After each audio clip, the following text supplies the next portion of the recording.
Sadhguru, with the beautiful Adi Yogi behind us, we're heading towards the Naga shrine. I'm sure it's absolutely beautiful. The backdrop is just amazing to see. And the love, of course, for you, we can see it here as well. Sadhguru, tell me, when we talk about the Ram Mandir, I know you put out a post also, which led to a lot of questions, saying, is the Ram Mandir really for every religion? Or is it for Hindus? See, we must understand this.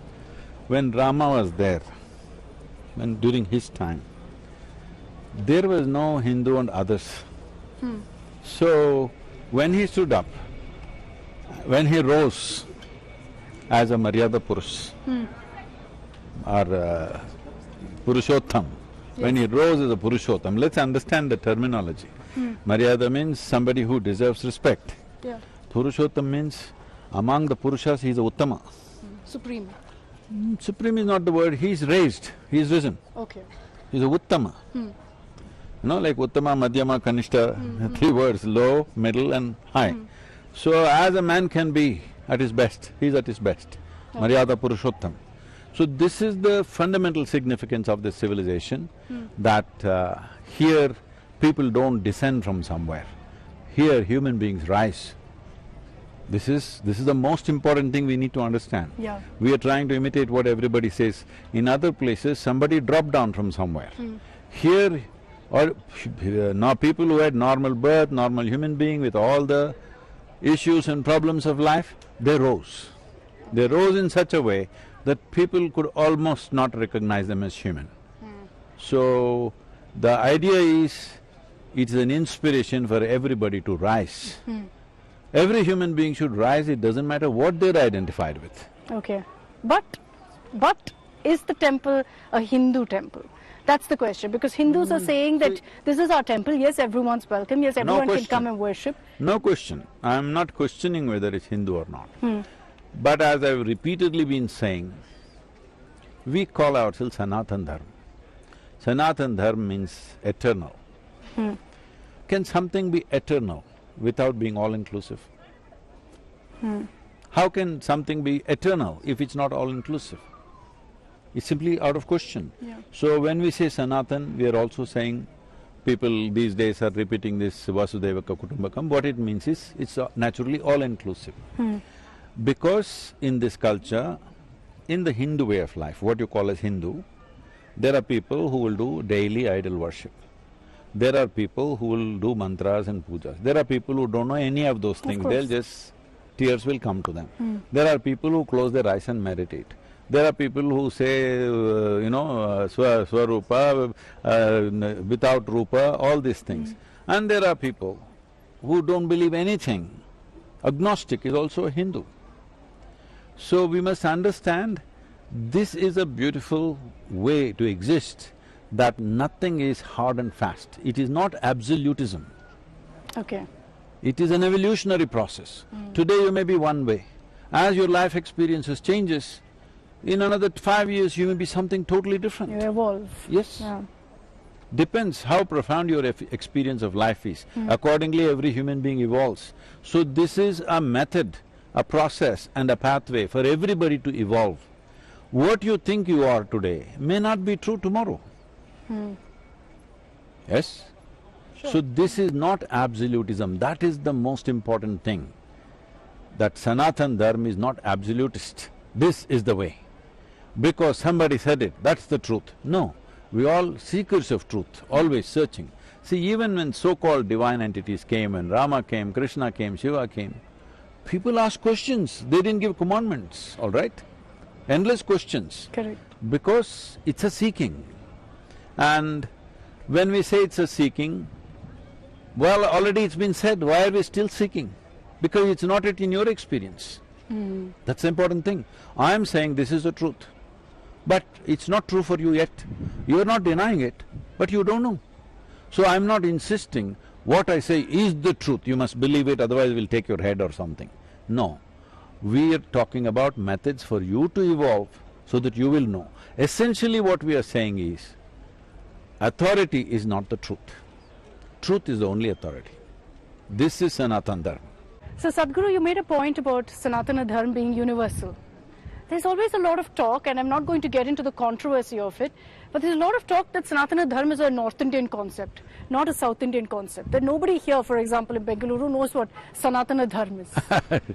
That's not true. Terminologies may be slightly different, but it's always there. Maybe in North, because of the language that they speak, they're using those words more often. But it is very much everywhere. Doesn't matter, even those who have converted to various religions, if you go to their homes, they're following many things which are part of this… It has become a culture. Culturally, Sanatana Dharma has entered everybody's life. How you sit, how you stand, how you hold your hands, everything. So, this is a method. When we say a religion, the English word religion largely comes from the Abrahamic stuff. So when they say a religion, they're talking about a particular kind of belief system. If you don't believe that, you can't be that. When we say dharma, we must understand the word dharma means law. So there is political dharma, Raja dharma, grihastha dharma, this dharma, that dharma. For different aspects of life, there are certain laws. Laws not in terms of somebody passed a law. Law in terms of, see, we're talking about Newton's law of motion, whatever. These are the laws which govern certain activities. Only if you understand and imbibe that, you can do that activity perfectly well. So there is a dharma for war, there is a dharma for administration, there is a dharma for people living together as a family. For everything there is a dharma. Husband has a dharma, wife's dharma is there, children's dharma is there. Because if you understand what are the laws which govern, what are the forces which govern these relationships and these activities, we will do it in the best possible way. So in that context, there is a swadharma, which is the spiritual aspect of it, which we call as Sanatan. Other things can change from generation to generation, but there are some things which will not change. That we said unchanging aspect of the dharma is Sanatana Dharma. And this may be a terminology, as you said, that keeps changing. But another thing I noticed, which a lot of people talk about, is that religion is perceived very differently in the north and south. When I was in Ayodhya, I saw a lot of South Indians there in Ayodhya, more than I expected. A lot of people from Andhra, Telangana, from Karnataka who were there as well. And that made me realize that perhaps Lord Ram is universal. See, the South Indian, North Indian thing is a political narrative that some people are trying to build for their own advantages. That is not there in people's hearts and minds. That's not there. Because every year, these days it might have come down a little bit, but it's increasing once again. Every year, all the yogis who live in the Himalayan region, they walk 3,200 to 3,300 kilometers all the way carrying Gangajal from Bhagirathi river and they'll come to Rameshwaram because they have to offer it to Rameshwaram Lingam.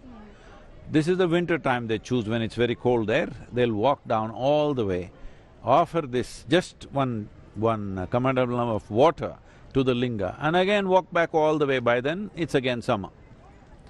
So where is north-south in the spiritual culture of this nation? There is no such thing. Half the sadhus that you see in the north, you talk to them and see, they are Telugu, Kannada, Tamil, Malayali, all I have to agree, I saw that in Ayodhya and I was very surprised. Just because they're sitting in the northern part of the country, people think they're North Indian or South Indian. This is a misnomer, you should not use those terms. You can say, somebody from Uttar Pradesh, Uttarakhand, Bihar, Tamil Nadu, Andhra Pradesh, like this you can talk. North Indian, South Indian, there's no such thing. There is a huge difference in the way people are.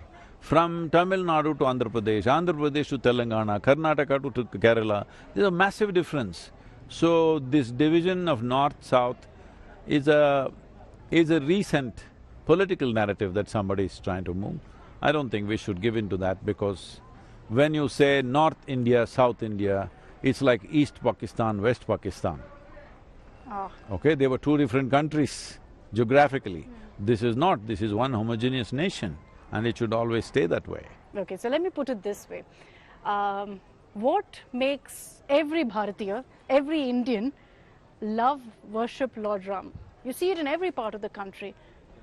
As I said earlier, he's an inspiration. Why is he an inspiration? Because we must understand, in Sanatana Dharma or Hindu way of life, The only thing that's important for us is to become liberated. Mukti, moksha, nirvana, whatever you want to call it. Essentially, you must become free. Free from what? Free from all the cobwebs that we have created within ourselves. Our own karmic stuff, it's all our making. So to undo that is the whole process of life. So when we see a human being, in many ways he is resolved, we will worship him. It's not just only Rama, there have been many. But he was also a king and fully resolved human being, that's a rare thing. A king is a visible entity, all right? Plus, he looks absolutely resolved. There may be a sage sitting in the hills who is resolved, but he's not visible.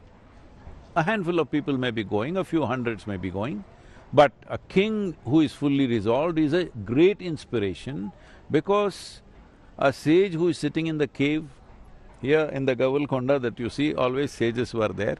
When my mother was a little girl, she used to come here and there was a yogi and there are lots of stories about it, let's not go there. But he's not doing any activity, so he being resolved is wonderful, but still not as great. But a king means daily, every kind of nonsense he has to handle, all right? He has to fight a battle, he has to do administration, he has to do politics, he has to do everything, but he's fully resolved. This is a tremendous inspiration. That is why he's so big.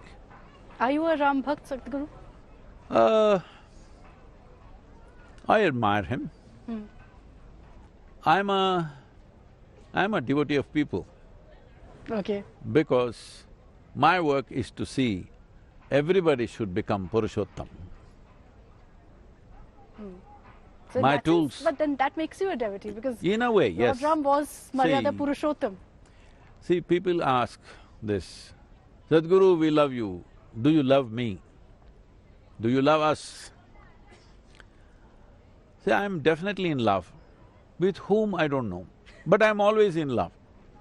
So some journalist was asking me, a woman, Sadhguru, who is the most important person in your life? I said, right now it's you.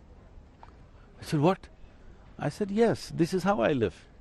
Whoever is with me right now, whatever I'm doing, that is the most important thing right now. I don't sit here and think of what else is most important for me. So, in that sense, I'm a devotee anyway. Of whom? Anything that's worthwhile. Will I exclude Ram? Definitely not. Okay. So you are a Ram Bhakt, but you're also a Bhakt of the people. Everything.